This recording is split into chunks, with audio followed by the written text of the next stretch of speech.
Welcome to the Life of Hair. My name's James Atkinson. Thank you for choosing to join into this week's episode. Now, this week's episode is a gents episode, which I've done some in the past, but I get lots and lots of requests for gents episodes, so I'm really pleased to be able to bring you Dylan, who has kindly elected to be a model for this episode. Now, we're going to cut and colour Dylan's hair, and I've done a little consultation with Dylan prior to washing his hair, but we're just going to quickly recap so that we can stick with the format that we have started. Now, welcome Dylan, thank you for joining into this week's episode.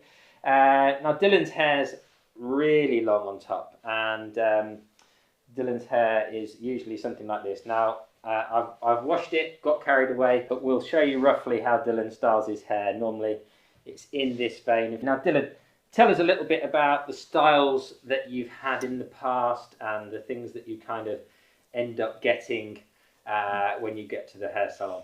Well, previously I've had it kind of short and kind of slicked back and stuff. Sometimes with so like undercuts. This kind of vibe. Yeah. Straight back like that. Cool.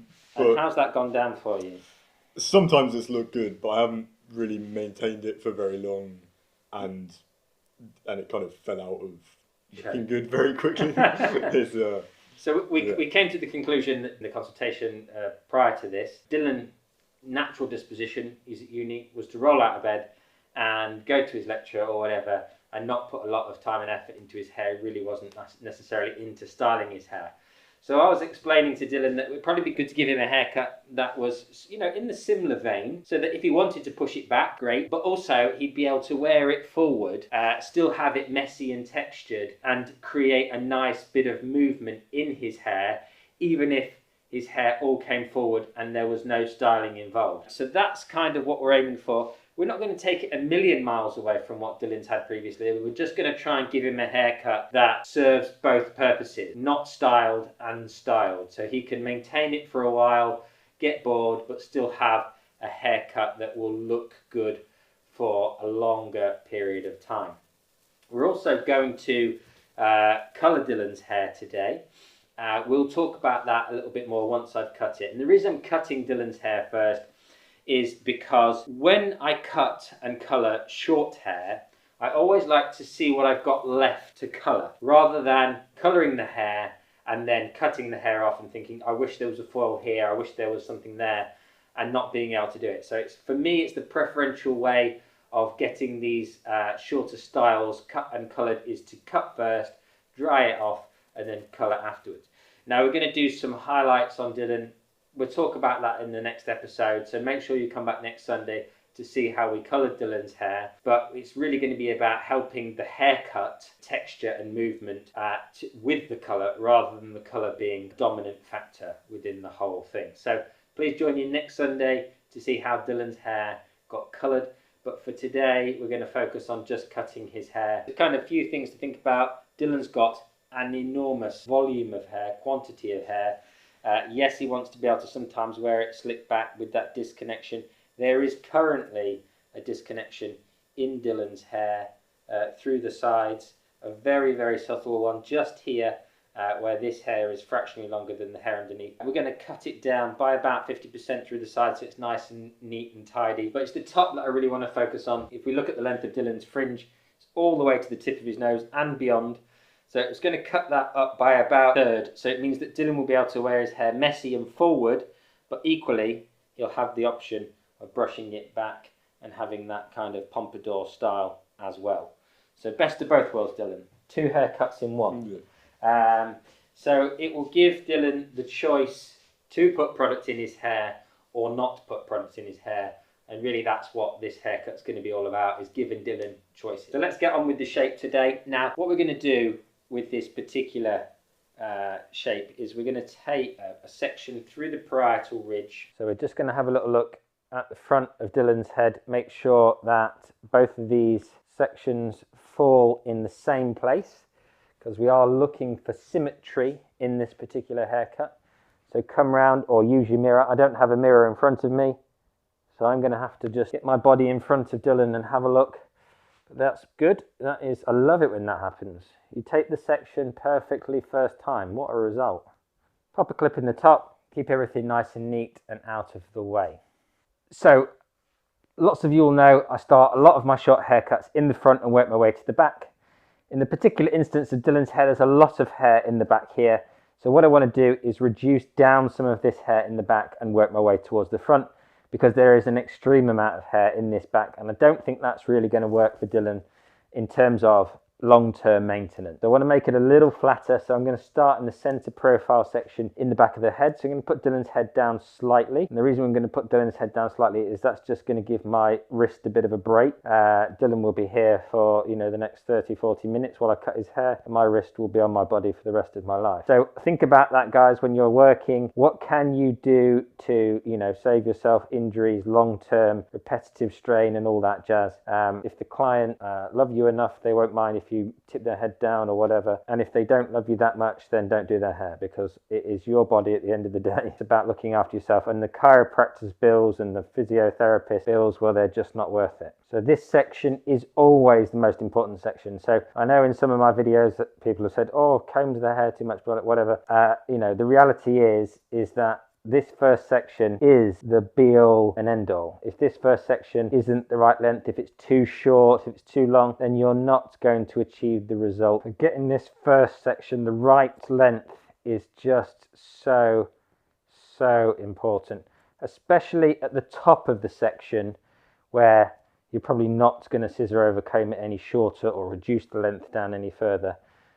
It's going to be really important that we kind of make sure that section is absolutely bang on. So pulling these sections straight out from the head shape using our previous section as our guide, and we're not cutting past our second knuckle here, the big knuckle in the middle of the fingers, especially in my case because I've got a lot of daylight in between my fingers, and that changes the tension that we can achieve through the section, and that will ultimately change the haircut and what the results are like. So we might get more finger mark, we might get more inconsistent lengths in the shape. So it is really important to remember not to cut past that second knuckle if you can see a lot of daylight through your second knuckle at the base of your hand compared to what you can see through the top of the section. Like if I hold my fingers out now, you can see here there's no daylight, but here there's tons.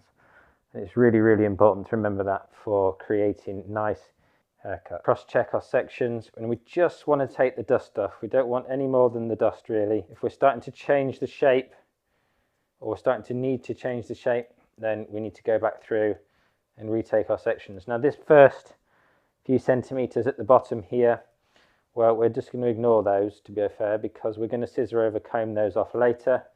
And if we start spending too much time in areas that we're going to change the shape later, then it's a kind of waste of time, basically.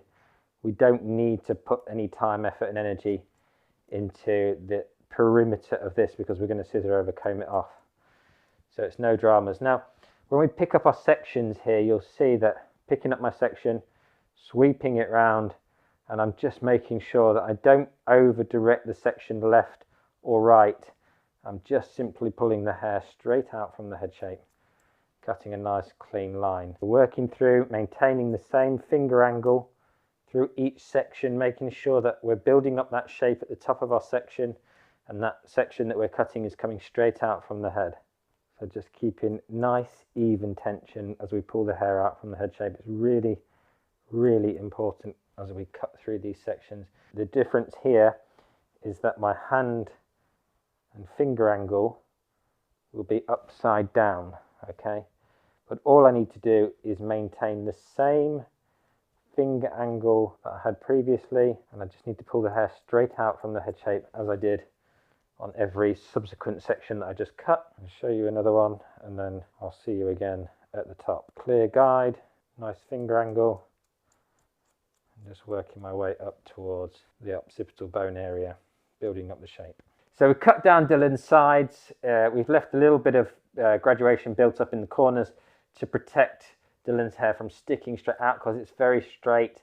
We don't want it all sticking out here or there and everywhere. Now what we're going to do is work through the top, and then we're going to come back, dry it all, and then I'm going to show you how to scissor over comb all through these edges. I'm going to take the tip out, take the clip out of Dylan's top and just shake it, you know, shake it into position. Make sure that it's sitting in natural fall so you can fully understand where the hair's gonna live. Because for me, I think there's not enough emphasis just letting it all fall naturally and thinking to ourselves, okay, what's the best thing to do in this particular instance? Now, I mean, if we were going for the fully disconnected, you know, floppy top vibes, then this would be okay because it's actually blending in quite nicely all by itself.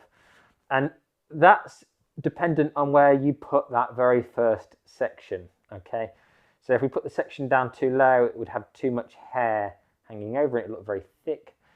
Equally, if we put it up too high, there wouldn't be enough hair, but it depends on the thickness of the hair. Dylan's got very thick hair, as I mentioned previously, so I put the section up slightly above the parietal ridge, and that was to allow for a slightly slimmer shape underneath, and that would help me a lot in this particular scenario.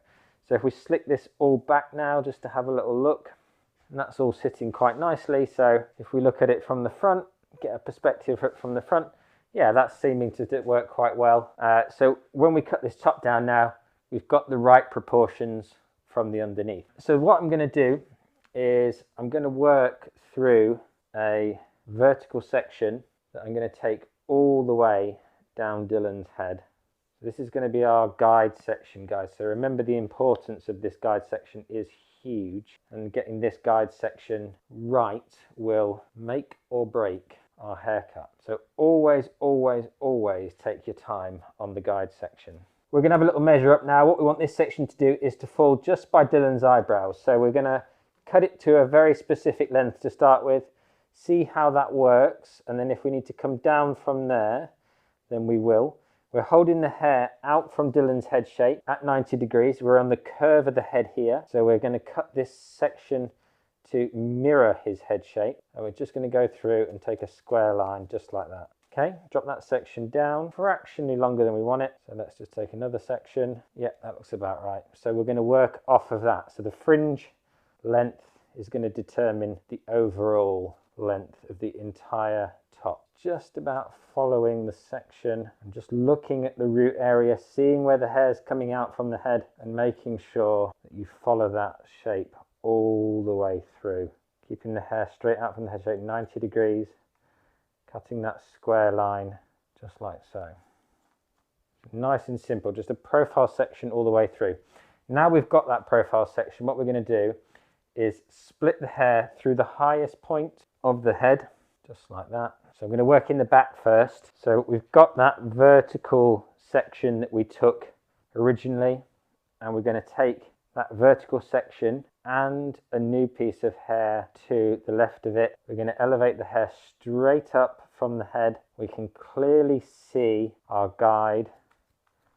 I'm going to cut a line that follows the head shape around. So wherever the hair is coming out from the head, that is the exact point of which we're going to pull the hair from.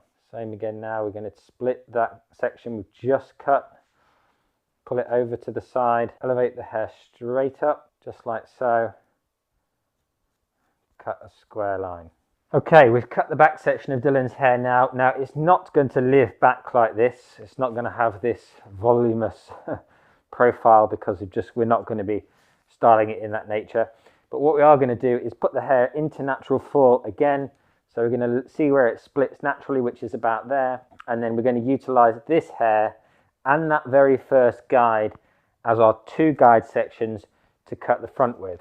And anybody will know that I like a couple of guides whenever possible. Measure twice, cut once, all that jazz. So what we're going to do is take vertical sections straight down Dylan's head, just like so. And then we're going to elevate that section straight up and cutting from the shortest point that we've just created through that very first guideline that we cut. So pulling the hair straight out from the head shape, just like that. Elevating the hair straight up. Lovely stuff. Next section. Now this next section, because of the disconnection from undercut through the sides, we can just scoop it up in a wanna, and we've got a nice clear guide from our very first section that's we cut, that's traveled into that second section, and we can make sure that we work into this back section just following the shape of the head around. Really nice and simple. Do exactly the same on this opposite side. Now you can swap sides if you want to, or you can just be diligent. You do exactly the same thing on the second side. You're elevating the hair straight up from the head, and you're cutting a line that is following the head shape around. So there we go. Dylan's a lot lighter, a lot shorter. We'll be able to wear this with a lot more texture through the top on those days where he doesn't want to put any product in it and get straight out of bed. Now the colour that we're going to do in next week's episode, you'll see will really emphasise this. But should Dylan want to also wear this shape back and create the kind of pompadour style, he's still got a sufficient amount of length to be able to push this style back and create a really nice swept back style too. So if he wants that effort going out on a mad one on the weekend, puts a bit of product in it, then it's happy days. But if he's not going to do that, and he's just going to roll out of bed and head to uni, and he wants it to look half decent, then this kind of down style is the way forward. So we can see how that works. So we're just going to push the hair out of the way through the sides here, so that we can expose the underneath section. And then we're going to lightly scissor over comb. Now what we want to be careful of, I'm going to turn Dylan to the side so you might be able to see it on the camera, is that this area here is quite soft. There's a very, we could make it look very thin and transparent quite quickly. So we want to be really careful that we don't overdo the scissor over comb through here, because it will quickly look a lot shorter than it really is because of the density of the hair. But it's not the same once you get behind the ear. It's a lot thicker, and so therefore it could look very different front to back. It could look like we've cut the front a lot shorter than we did the back. So it's always really, really important to recognise that if you can see quite a lot of scalp through there, and it's not that Dylan's thinning, it's the wrong area for that. He's got tons of hair and loads of time with his parietal ridge not exposed by male pattern baldness, but he's just got softer hair through here. So it's really, really important that we remember that and we work with that. Right, we're going to move on to texturizing Dylan's hair now. So if you watch regularly, you'll probably know what my favourite technique is. We're going to use a little bit of channel cutting, which you can do in two ways. You can open and close the blade like so and work down the hair. One thing that you have to really bear in mind is that all the hair is brushed in the direction of which you're cutting, and you can see that that's taken away quite a lot of hair. Now we can have a nice feel then of the hair and make sure that we've kind of removed all of the bulk from the hair. If we haven't, we can come back in then and we can look at the tips of the hair here and decide if that needs some of the weight taking out too. We're doing this to help Dylan with texture and movement on those days where he can't be bothered to do his hair and he just wants to whip off to uni. That is it for Dylan's haircut. A nice simple haircut that can be worn back like so, or all forward with texture. So if you want to see the finished result of the total look, then join us next Sunday for the colouring episode. So until then guys, look after yourself and I'll see you again very soon.